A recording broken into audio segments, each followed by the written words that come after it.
चलो अब हम देखते हैं नेक्स्ट एग्जांपल कि मान लो तुम्हारे स्कूल में या क्लास में बहुत सारे बच्चे हैं, है ना, पढ़ते हैं। अब हमें उसमें प्रेडिक्ट करना है कि कौन से बच्चा पास करेगा, कौन सा बच्चा फेल करेगा। मुझे मतलब अभी पहले ही मान लो मेरा मिड सेम चल रहा है या अर्ली, मतलब मान लो अभी जैसे तुम लोग क्लास 8 में गए हो, 2-3 महीने हुए गए हुए, है ना।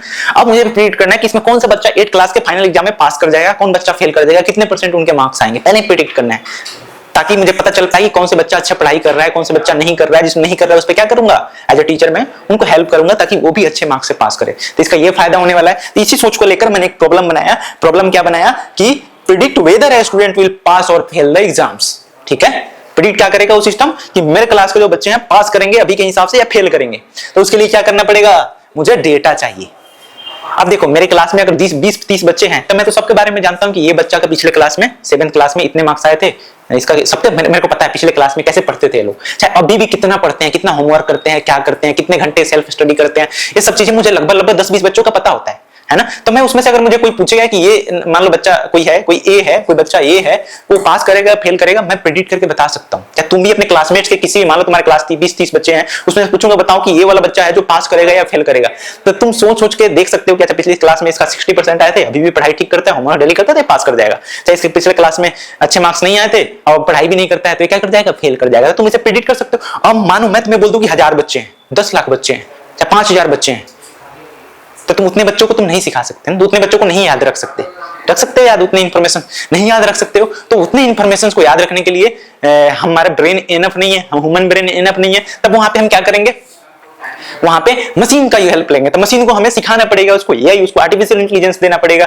उसके लिए मॉडल बनाना पड़ेगा। तो मॉडल बनाने के लिए क्या होना चाहिए, जो हम जिस रेफरेंस पर, जिस इंफॉर्मेशन के बेस पर बता रहे थे कि तुम्हारा क्लासमेट फेल करेगा या पास करेगा, किस इंफॉर्मेशन पे, कि पिछले क्लास में कैसे मार्क्स आया था उसका, कितने घंटा पढ़ाई करता है, होमवर्क डेली करता है कि नहीं करता है, पढ़ाई में उसका इंटरेस्ट रहता है कि नहीं, फालतू के काम तो नहीं करता है। तो सारा क्या इंफॉर्मेशन है, डेटा है। तो मशीन को सिखाना है, तो मशीन को सिखाने के लिए वो सारे डेटा बना के हमें देना पड़ेगा।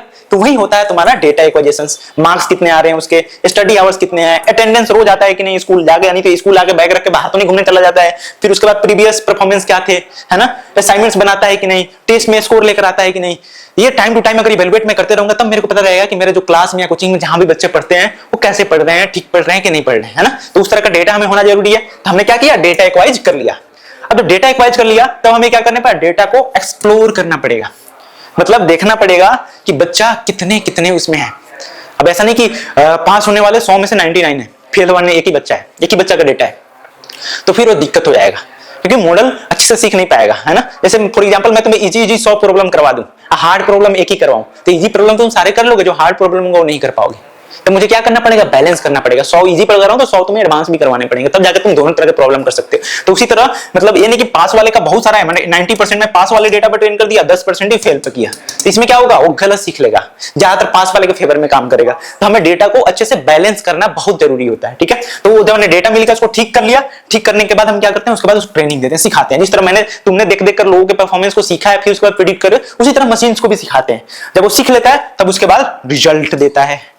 रिजल्ट हो गया, उसके बाद क्या करोगे, लॉन्च कर देंगे, तुम्हारे स्कूल वाले लॉन्च कर देंगे। तुम्हारे जो भी प्रोफाइल वेबसाइट होते होंगे उस पर जाकर देखोगे तो तुम्हें दिखेगा कि अभी के हिसाब से तुम पास करोगे कि नहीं, फेल करोगे नहीं, तुम्हारा रिजल्ट कितना % आ सकता है। तो देखो तुम्हें पता रहेगा ना, तुम्हें धीरे धीरे पता चलता रहेगा कि पास होने वाले हो कि फेल होने वाले हो, ठीक है, समझ गए। इवैल्यूएशन वगैरह तुम कर सकते हो ना, रिजल्ट इवैल्यूएशन सेम ही है। प्राइवेसी रखने की क्या जरूरत है इसमें, कि हमारा स्टूडेंट का जो डेटा है वो लीक ना हो, कहीं पे जाए नहीं, तो पता चला तुम्हें डेटा कहीं और पे गया, कोई और गलत तरीके में इस्तेमाल कर सकते हैं। और दूसरा क्या हो सकता है कि ऐसा नहीं कोई अनफेयर प्रेडिक्शंस करे, कोई बच्चा अच्छा पास करने वाला है, अच्छा पढ़ने वाला है और उसको भी फेल बता रहे हैं, तो क्या होगा, डिप्रेस हो जाएगा और उसको पढ़ाई में नहीं। तो हमारा एआई जो सॉल्यूशन है, मॉडल है, वो भी क्या बायस नहीं होना चाहिए, एक्यूरेट रिजल्ट्स देना चाहिए। और इसके अलावा हमें इंप्रूव करने का भी सजेशंस का जो भी पाथ है वो दिखाना चाहिए, डिमोटिवेटिंग थिंग्स नहीं दिखानी चाहिए। और सारे डेटा में इंफॉर्मेशन क्या ट्रांसपेरेंट होना चाहिए, समझ गए। तो यही सारा स्टेप्स होता है। क्या स्टेप्स था, problem स्पोकिंग, data acquisitions, data exploration, modelling. तुम रिजल्ट इवैल्यूएशन एक ही तरह यूज कर सकते हो, कोई दिक्कत नहीं है, दोनों लिख सकते हो, कोई दिक्कत नहीं है ना। डिप्लॉयमेंट और उसके बाद ये इथिक्स तो अलग पार्ट है ना, तुमने इथिकल क्या ध्यान में रखना है वो चीज देखना है, ठीक है।